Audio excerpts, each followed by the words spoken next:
5 empty chairs, 47 missed calls, and a photo of my family roasting marshmallows by the lake posted at the exact moment my name was called.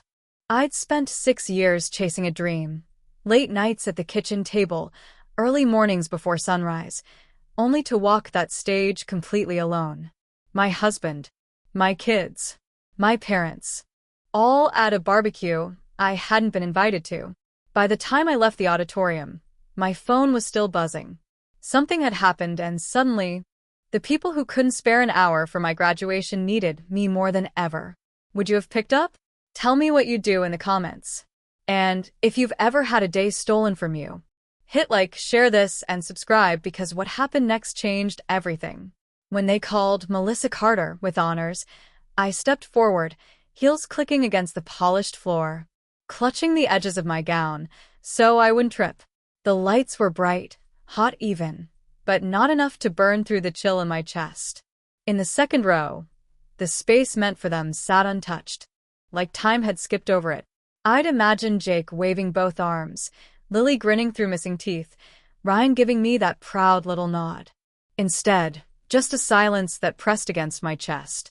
My diploma felt heavier than I expected, not from the paper, but from the weight of knowing no one I loved was here to see it. I forced a smile for the photographer, eyes darting toward the exit. The applause faded before I even reached the end of the stage. My phone buzzed in my hand, Ryan's name lighting the screen, again and again. I silenced it. Outside, the afternoon sun was sharp, the kind that makes the world look too honest. My fingers shook as I unlocked the screen. 47 missed calls. A text, short and breathless. Lily's hurt. Call me now. 6 years earlier, my mornings began before the sun even considered rising. I'd stand at the counter in our small Denver kitchen, waiting for the coffee to finish dripping, trying not to wake Ryan or the kids. By the time the mug was warm in my hands, I was already scanning spreadsheets for work, tapping in numbers while the rest of the house breathed in deep, even sleep. At 7 sharp, I'd trade the slippers for heels, kiss the tops of 2 messy heads, and drive through traffic that smelled faintly of gasoline and bakery bread. Evenings were quieter, but not restful. After dinner, while Lily chattered about school projects and Jay complained about homework, I'd open my laptop again, the glow spilling over unpaid bills and my half-finished notes. I wrote essays with the sound of the dishwasher in the background, memorized case studies with one ear on the kids arguing over the remote. More nights than I can count, I fell asleep at that table, pen still in hand, coffee gone cold. There were sacrifices no one noticed. Birthdays I missed because of exams. Company happy hours I skipped to finish a group project. And those long Sunday afternoons when Ryan would take the kids to the park and I'd stay behind, pretending I preferred the quiet when really, I just couldn't afford to lose the hours. My friends stopped inviting me to things. My parents rarely asked how school was going. But I kept moving, like a train that didn't dare slow down. I still remember one winter night, snow pressed against the window like soft white hands. Jake came into the kitchen, rubbing his eyes, and asked if I was still doing that school thing. I smiled, though my eyes burned from the screen. Just a little longer, buddy. He nodded, then padded back upstairs. Alone again, I stared at the same paragraph I'd been trying to finish for an hour, the words blurring. I told myself it would be worth it, that someday, all this would matter to them, that they'd understand why Mom wasn't in the stands at every game, or in the living room on every movie night. And when the acceptance email came, the one that said I'd be graduating with honors, it felt like someone had finally seen me. I printed it out and stuck it to the fridge, right next to Lily's art project and Jake's math test. For once, my name was on display in my own house. The week before graduation felt like the final stretch of a marathon I had been running for years. I stood in front of the mirror in my bedroom holding up a navy blue dress I had splurged on. It wasn't anything flashy, but the moment I slipped it over my shoulders and smoothed the fabric down, I saw someone I hadn't recognized in a long time. Not the exhausted mother hunched over a laptop. Not the woman with ink smudged on her fingers and takeout containers stacked in the sink. I saw a graduate, a woman who had kept her promise to herself. Lily was the first to see me. She peeked around the doorframe, and her face lit up like Christmas morning. "Mom, you look like a professor," she said, running to hug me. Jake followed, rolling his eyes, but smiling all the same. Even Ryan whistled low when he walked by and muttered, "You clean up nice," before disappearing into the kitchen. For the first time in years, the air in our house felt lighter. I spent that afternoon making reservations at the Brown Palace, a place I had only ever seen from the outside, its brick walls and arched Y windows making it look like something out of another time. 6 seats at a round table right by the window. I told the hostess my parents will love it, I added, though I wasn't sure if that was true.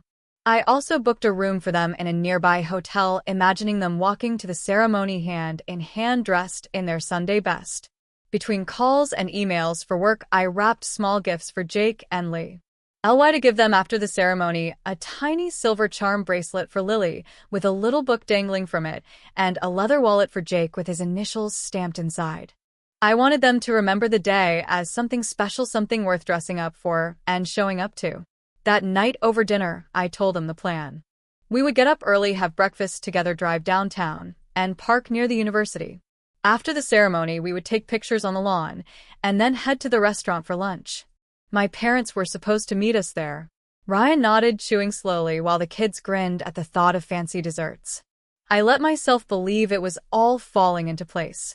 Before bed, I laid everything out on the chair by the window: the dress, the shoes, the graduation cap still in its box. Outside, the city lights blinked in the distance, and I thought about all the nights I had looked out that same window, wondering if I was chasing something only I cared about. Tomorrow, I told myself, we would all be there together, and maybe, just maybe, they would see what this meant to me. 2 days before the ceremony, my phone buzzed with a notification from our family group chat. I was in the middle of checking over my speech for class when I saw Cole's name pop up along with a string of exclamation points. "Barbecue at Cherry Creek this Saturday, let's make it epic," his message read. A second later, a flyer appeared with pictures of grilled ribs, corn on the cob, and a big red cooler. I froze, staring at the date in the corner. Saturday. My graduation day. I typed quickly, "You know that's my ceremony, right, Cole?" Almost immediately, the dots appeared like he was typing back. "It's just a diploma, Mel. You can do lunch another time. We already promised the kids swimming and tubing on the lake." My stomach tightened. Before I could respond, my mother's name flashed across the screen with a private message. "We already told Cole we'd be there, honey. It's been years since the whole family was together at the lake. You understand, don't you?" I read it twice, feeling the heat rise in my face. That night when Ryan came home, I was still sitting at the kitchen table with my laptop closed. "Did you see the group chat?" I asked. He hesitated, setting his keys down. "Yeah, I saw it," he said quietly. "The kids really want to go, Mel. It's summer, and they've been talking about the lake all week." I leaned back in my chair. "So my graduation is just a footnote now?" He ran a hand through his hair. "It's not like that. They'll understand later." I wanted to argue, but the words caught in my throat. In my head, I saw the table at the Brown Palace standing empty, plates never touched, chairs pushed in neatly by a waiter who didn't know why no one came. I thought of the charm bracelet and the wallet waiting in their boxes. All I could manage was a flat, "You do what you think is right." That evening, Cole called just to check if I was upset. I kept my voice steady. "I'm not upset, Cole. I just thought after 6 years this might mean something to you." He laughed lightly, like I had told a joke. "You know how our family is. We like to have fun, not sit through long, boring speeches." When I hung up, I sat in the quiet for a long time. The smell of dinner still lingered in the air, but I had no appetite. Upstairs, I could hear Jake and Lily packing swimsuits into their backpacks. Ryan passed through the kitchen, avoiding my eyes. I didn't stop him. In that moment, I realized the seats I had reserved might stay empty no matter how much I had planned. And there was nothing I could do to fill them. The night before the ceremony, I stood at the counter chopping vegetables for dinner while Ryan leaned against the doorway, scrolling through his phone.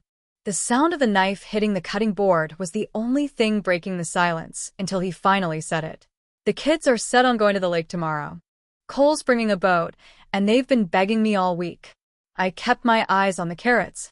"So that's it, you're taking them?" I asked. He shifted his weight and sighed. "Mel, they're just kids. They'll have more fun swimming than sitting in a hot auditorium listening to names being read. I set the knife down and looked at him. Fun, that's what this comes down to. I've been working toward this for 6 years, Ryan. 6 years of nights at this table instead of movie nights with them. And now when I finally get one day, you can't even give me that. Jake wandered in for a glass of water and caught the tail end of my sentence. Dad said you'd understand, he muttered before heading upstairs. Lily followed right after, clutching her towel like she was already halfway to the lake. I swallowed hard and turned back to the cutting board. The rest of the meal passed in silence. Ryan made small talk about the weather and the grill at the lake, but I barely heard him. My mind was stuck on the image of my kids in swimsuits while I walked the stage alone. After dinner, I went upstairs without a word and closed the bedroom door. Through the thin walls, I could hear them laughing in the living room as they watched a show together. I sat on the edge of the bed staring at the graduation cap on the dresser still wrapped in its plastic. My phone buzzed with a text from my mother. "Don't be mad at them, sweetie. We'll make it up to you." I set the phone face down without replying. There was no way to make up for this. Not for the pictures that wouldn't be taken or the faces that wouldn't be there when I looked out from the stage. Later, Ryan came in and slipped under the covers without turning on the light. Neither of us said a word. He faced the wall, and I lay on my back, staring into the dark. Outside, the hum of the city was faint but constant. Inside my chest, it was louder, a steady reminder that tomorrow was coming whether my family showed up or not. I closed my eyes and tried to imagine the applause, the camera flashes, the moment I had been working toward for so long. But all I could picture was the sound of water splashing and their laughter carrying across the lake while I walked into that echoing hall alone. The morning of my graduation, I woke to a quiet house. For a second, I thought maybe everyone was still asleep, but when I came downstairs, the kitchen was empty. On the counter sat a folded piece of paper with Ryan's handwriting. "Took the kids to Kohl's, we'll try to make it later." My eyes stayed fixed on those words until they blurred. The coffee pot was still warm, so I poured myself a cup and sat at the table staring out the window. The street was calm, the kind of Saturday morning that made you want to linger in pajamas. I took one sip, then pushed the mug away. I couldn't shake the hollow ache in my stomach. By 9, I was in the car driving to the salon. The stylist greeted me with a bright smile and asked about my big day. I nodded and told her it was my graduation. She talked about how proud my family must be while curling my hair. I smiled into the mirror, but avoided my own eyes. When she was done, I stepped outside into the sunlight and snapped a quick photo in the reflection of a store window. Navy dress, hair curled, cap in hand. I posted it online with the caption, "Big day, finally here." Likes started coming in within minutes, little red hearts stacking up, but none from my parents, Ryan, or the kids. As I walked back to the car, my phone buzzed. It was a text from Ryan. "Lily had a fall, might be late." I read it twice. No details, no urgency, just those 6 words. I typed back, "Is she okay?" but there was no reply. I drove to the campus and parked in the lot near the auditorium. The sidewalks were crowded with families taking pictures, flowers in hand, arms wrapped around their graduates. I kept my head down and walked inside. People were laughing, hugging, adjusting caps for one last photo. I found my seat in the lineup and smoothed the wrinkles from my gown. A few rows ahead, a young man turned to his parents, grinning ear to ear. His mother reached up to fix his tassel, and his father clapped him on the shoulder. I looked away quickly. The music started, and the line began to move toward the stage. I told myself they still had time. They could walk in at any moment. Maybe Ryan had taken Lily to get checked out, and they would slip into those reserved seats just before my name was called. I tried to believe it, but deep down I knew better. When my row finally stood, I felt the blood rush in my ears. The line moved slowly across the stage, the sound of each name echoing through the auditorium, followed by waves of applause.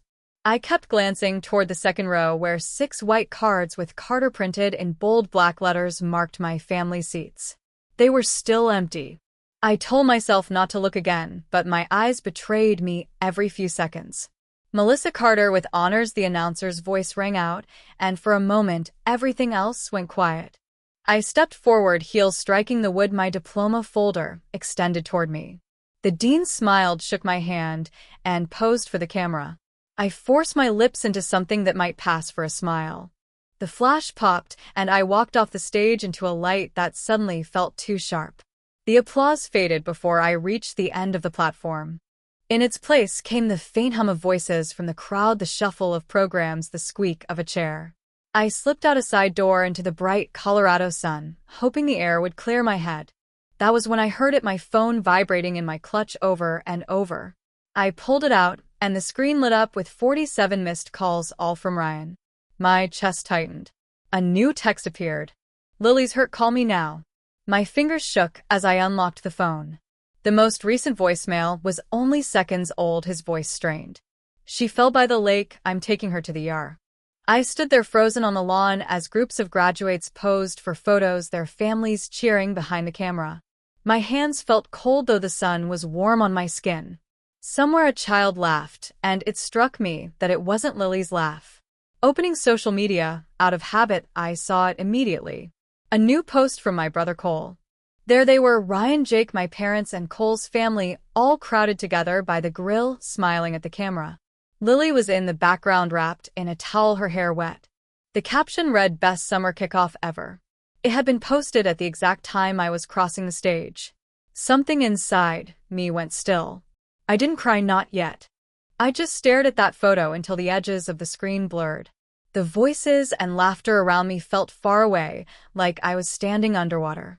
Without thinking, I started walking toward the parking lot, my phone still in my hand, the unread messages stacking up one after another. I didn't know what I would find at the hospital, but I knew I had to go. The automatic doors slid open, and the sharp scent of antiseptic hit me. My heels clicked against the tile as I hurried toward the nurse's station, clutching the diploma folder like it was the only solid thing I had left. I asked for my daughter, and the nurse pointed down the hall to a curtained area. My stomach dropped when I saw Ryan sitting on a plastic chair, his head in his hands. Lily was propped up on the bed, her right arm wrapped in a temporary splint. Her cheeks were still damp, and she gave me a small, wavering smile. "Mom, I'm okay," she whispered. I moved to her side, brushing the hair from her forehead. "What happened?" I asked. She looked at Ryan. "She slipped getting out of the lake," he said, not meeting my eyes. "The rocks were slick." I glanced over my shoulder, and there was Cole leaning against the wall, arms folded like he was waiting for the right moment to speak. Our parents stood a few feet behind him, avoiding my gaze. I could feel the weight of their presence, but none of them moved closer. "You missed my graduation," I said, my voice low, but sharp enough to cut the air.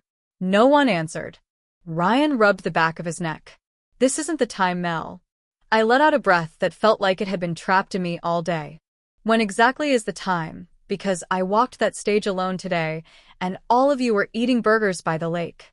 Lily's eyes flicked between us, and I forced myself to soften my voice. "I'll stay with her until the doctor comes back." Ryan started to protest, but I cut him off. "Go home if you want. I'm not leaving her." As he shifted in the chair, Cole cleared his throat. "Look, I didn't mean for it to get this messy. If I had known about the money situation, maybe we would have come." The words caught me off guard. "What money situation?" I asked. Cole hesitated, glancing at our parents. "Dad told me a few months ago he was helping cover some of your tuition. I figured the degree was more for you than for us." I stared at him. The edges of the room suddenly too bright. So that's what they thought, that all those nights at the kitchen table, every weekend alone, had nothing to do with them. Lily tugged at my sleeve. "Mom, it doesn't matter. I'm proud of you." Her words cut through the noise, but the ache stayed. I kissed the top of her head and held her hand until the doctor arrived. When they wheeled her to X-ray, I followed close behind. I didn't look back at any of them. I wasn't sure if I was more hurt by the empty chairs or by the truth Cole had just dropped in my lap. Both felt like they would take a long time to heal. That night after we got home from the hospital, I packed a small suitcase without saying a word. The sound of the zipper was louder than it should have been in the quiet house. Ryan stood in the doorway of our bedroom, watching me fold clothes into neat stacks. "Where are you going?" he asked. "Somewhere I can think," I said without looking up. His mouth opened like he wanted to argue, but no words came out. I booked a room at a small hotel on the edge of downtown. The kind with floral bedspreads and a faint smell of lemon cleaner in the hallways. The clerk slid the key card across the counter and didn't ask questions. In the room, I dropped my bag on the chair and sat on the bed staring at the wall. My phone buzzed with messages from Ryan and my mother. None of them I opened. The next morning I walked to a nearby coffee shop and ordered a large black coffee. The barista scribbled my name on the cup and smiled like she had all the time in the world. I sat by the window watching the street fill with people on their way to work. It struck me how normal everything looked when my own life felt like it had cracked down the middle. Midweek, my friend Linda stopped by the hotel. She worked with me at the firm and had been one of the few people who knew how hard I'd been pushing myself for this degree. She came with a paper bag that smelled of roasted chicken and fresh bread. Inside was a small wrapped box. When I opened it, I found a delicate fountain pen with my initials engraved on the side. "Thought you might need something worthy to sign your next promotion papers," she said. I hugged her tighter than I meant to. Every evening I drove over to see Lily. We sat together on the couch with her arm propped on a pillow, watching whatever she picked. She didn't mention the lake, and I didn't bring it up. Jake was quieter than usual and avoided my eyes. Ryan tried to make small talk, but I kept the visits short. In the solitude of that hotel room, I started writing lists. Things I needed. Things I wouldn't tolerate anymore. I thought about the empty chairs, the smell of barbecue smoke that clung to their clothes when I walked into the ER. I thought about the way no one apologized until they realized I was gone. By the end of the week, the suitcase was packed again. This time it wasn't to run away, but to walk back into my house knowing exactly what I was willing to accept and what I wasn't. I didn't know how those conversations would go, but I knew they were coming. And I was ready. When I walked back into the house the following Saturday, the air felt different. Ryan was at the kitchen table with 2 mugs of coffee and a stack of mail. He stood when he saw me, and for a second neither of us spoke. The kids peeked around the corner, then came rushing in. Lily's arm was still in a sling, but she wrapped it around my waist as best she could.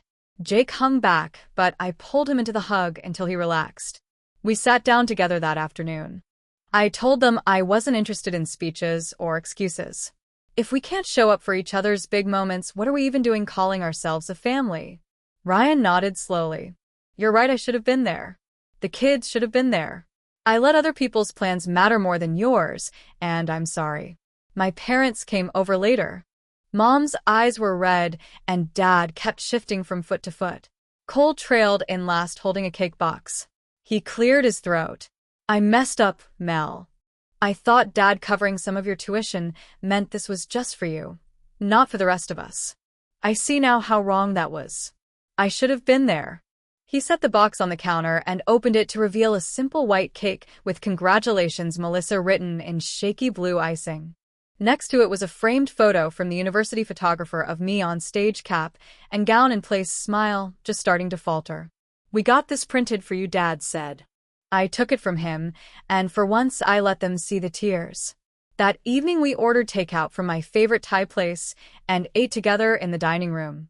Between bites we talked about how things were going to change. We made a list of who would handle what around the house. Ryan agreed to put important family events on the calendar and treat them like work deadlines. Jake promised he would never skip one of my big days again. Lily squeezed my hand and said she couldn't wait to see me hang my diploma in the hallway. A week later I got the promotion I had been working toward for years. Linda brought flowers to my desk, and we laughed about how far we had both come. That weekend, Cole hosted a barbecue in my backyard, this time in my honor. Neighbors came by, friends from work, and even my parents stayed until the sun went down. When it was over, I stood in the quiet kitchen looking at the framed diploma on the wall and the pen Linda had given me resting beside it. Sometimes you have to teach people how to treat you by not settling for less. It took empty chairs and a week of silence for me to realize that. If you've ever had to draw that line for yourself, tell me in the comments.